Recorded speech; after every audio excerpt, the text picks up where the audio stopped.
أعوذ بالله من الشيطان الرجيم بسم الله الرحمن الرحيم الحمد لله رب العالمين والصلاة والسلام على محمد وآله الطاهرين أما بعد. ناظرین محترم، انشاءاللہ ہم اب آنے والے سلسلے میں مولانا حجازی مکی صاحب کو جواب دیں گے کہ جب وہ حرم اطہر میں بیٹھ کے بہت زیادہ کذب بیانی سے، بہت زیادہ جھوٹ سے کام لے رہے ہیں، تو ہمارے اوپر واجب ہو جاتا ہے کہ جو شبہات وہ مذہب تشیع کے حوالے سے پھیلا رہے ہیں، ہم اس کا کافی و شافی جواب آپ کی خدمت میں ارسال کریں۔ انہوں نے مختلف نکات کو اٹھایا ہے جس کی وجہ سے وہ شیعوں کو ایک عجمی سازش کہتے ہوئے نظر آتے ہیں، شیعوں کو عبداللہ بن سبا کی پیداوار کہتے ہوئے نظر آتے ہیں، مختلف قسم کے اتہامات، مختلف قسم کے الزامات مولانا مذہب شیعہ پر لگاتے ہوئے نظر آتے ہیں۔ چنانچہ ہماری کوشش یہ ہوگی کہ انشاءاللہ اس کا ایک ایک کر کے اس کو دیکھا جائے اور انشاءاللہ اس کو جواب دیا جائے۔ آتے ہیں مولانا کا پہلا کلپ، ملاحظہ فرماتے ہیں۔ شیعہ جو ہے یہ ایک تحریک ہے، ایک فتنہ ہے۔ شیعہ مذہب نہیں ہے، شیعہ ایک تحریک ہے، دین عربوں کے خلاف ایک عجمی سازش ہے۔ حضرت عثمان کے زمانے میں تو عبداللہ ابن سبا نے یہ بنیاد رکھی اور وہ یہودی تھا، وہاں سے شیعت کی بنیاد رکھی گئی، اس سے پہلے تو کوئی شیعہ نہیں۔ بہرحال یہ حضرت عثمان کے زمانے میں پیدا ہوا۔ تو ناظرین، آپ نے مولانا کا کلپ ملاحظہ فرمایا جس میں انہوں نے خلیفہ ثالث کے دور میں کہا ہے کہ شیعوں کی پیداوار ہوئی اور ابن سبا جو ہے وہ وجہ تھا جس کی وجہ سے شیعہ پیدا ہوئے۔ تو ناظرین محترم، انشاءاللہ ہم عبداللہ بن سبا پر کبھی ہو سکا تو تفصیلاً جواب دیں گے۔ سر دست آپ کو بتاتے چلیں کہ عبداللہ بن سبا والی جو پوری کہانی ہے یہ صرف اور صرف ایک راوی کے ذریعے سے ہمارے پاس پہنچی ہے۔ جب میں کہتا ہوں کہ پوری کہانی، اس سے میری مراد یہ ہے کہ عثمان کے دور میں اس کا پیدا ہونا اور اس کا خطوط بھیجنا اور اس کا مختلف ملکوں میں جانا، مختلف ملکوں میں جانے کے بعد اس کا جو ہے وہ بغاوت کرنا، بغاوت کرنے کے بعد عثمان کو مارنا اور عثمان کو مارنے کے بعد امیر المومنین کی بیعت کرنا، اس کے بعد جنگ صفین اور جنگ جمل میں اس کا ایک اہم کردار ہونا، یہ جو پوری دیو ملائی کہانی بنائی جاتی ہے یہ سرے سے آپ سمجھ لیجئے کہ سوائے ایک راوی کے کسی اور راوی سے منقول نہیں۔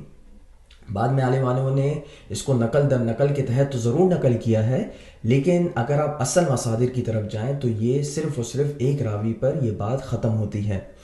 اب بات یہ دیکھنے والی ہے کہ ایک راوی کون ہے۔ یہ راوی کا نام ہے سیف بن عمر۔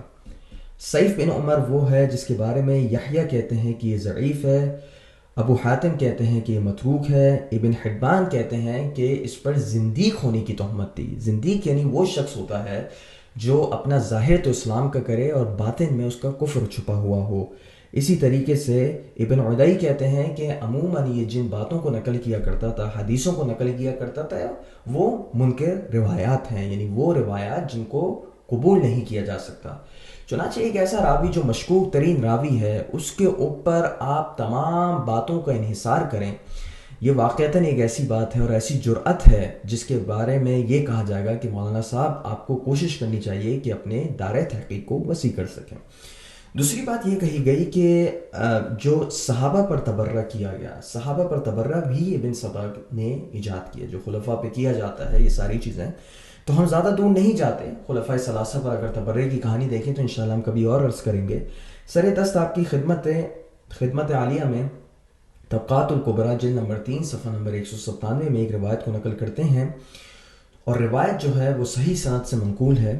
روایت میں یہ ہے کہ راوی کہتا ہے کہ اس نے ابو غادیہ سے بات کو ملاحظہ فرمایا۔ ابو غادیہ بھی صحابی ہیں۔ وہ کہتے ہیں کہ میں نے حضرت عمار یاسر کو دیکھا۔ یہ حضرت عمار یاسر تو میری جانب سے ہے۔ کہتے ہیں میں نے عمار بن یاسر کو عثمان کو برا بھلا اور گالیاں دیتے ہوئے مدینے میں سنا، تو میں نے اس کو قتل کرنے کا عندیہ دیا، میں نے سوچا کہ اب اس کو قتل کر کے ہی رہوں گا، اور کہا کہ اگر اللہ تعالیٰ نے مجھے تم پر قوت دی اور کنٹرول دیا تو میں ضرور بے ضرور تجھے قتل کروں گا۔ چنانچہ جب صفین کی جنگ ہوتی ہے تو صفین میں حضرت عمار جنگ لڑ رہے ہوتے ہیں مولا کائنات کی طرف سے۔ جب صفین میں جنگ ہوتی ہے تو حضرت عمار بڑھ بڑھ کے حملہ کر رہے ہوتے ہیں، تو اسی اثناء میں جب وہ حضرت عمار حملہ کر رہے ہوتے ہیں تو ان کے جسم میں ایک گنجائش نظر آتی ہے، اور اس گنجائش کے بعد ابو غادیہ نامی شخص جو ہے وہ حملہ کرتا ہے، اور آپ کے گھٹنے مبارک پر جب حملہ کرتا ہے تو اس کے بعد آپ شہید ہو جاتے ہیں، اور شہادت کے بعد جو ہے وہ بعد کی کہانی ہے جس کے بارے میں ہم تفصیل میں ابھی نہیں جائیں گے۔ سر دس بتانا یہ ہے کہ یہاں پر 3-4 چیزوں کا اثبات کیا جا سکتا ہے۔ پہلی بات یہ کہ تبرہ حضرت عمار کس پر کر رہے ہیں؟ عثمان پہ کر رہے ہیں۔ نہ صرف برا بھلا کہہ رہے ہیں بلکہ بہت ہی سخت الفاظ کا بھی استعمال کر رہی ہیں۔ چنانچہ اگر واقعتاً ابن سبا کی پیداوار ہوتی تو سب سے پہلے آپ کو حضرت عمار ابن یاسر کو بھی ابن سبا کی پیداوار کہنا چاہیے، اور میں یقین جانتا ہوں اور یقین رکھتا ہوں کہ آپ حضرت عمار بن یاسر کے بارے میں ایسے کلمات نہیں کہیں گے۔ جب آپ حضرت عمار بن یاسر کو صحابی سمجھتے ہیں، ایک عادل نیک شخص سمجھتے ہیں، اور ان کو سابقین اولین میں سے قرار دیتے ہیں، تو ناظرین محترم، جب اتنے سارے القابات سے حضرت عمار بن یاسر بھی اتنے زیادہ معتمد علیہ اور اتنے بہترین شخصیت رہ سکتے ہیں، تو شیعان حیدر کرار اگر کچھ شخصیتوں پر کچھ علمی وجوہات کی وجہ سے تبرہ کرتے ہیں تو ان کے بارے میں بھی اعتراض کرنا غلط ہوگا۔ وصلی اللہ علی محمد و آلہ الطاہرین۔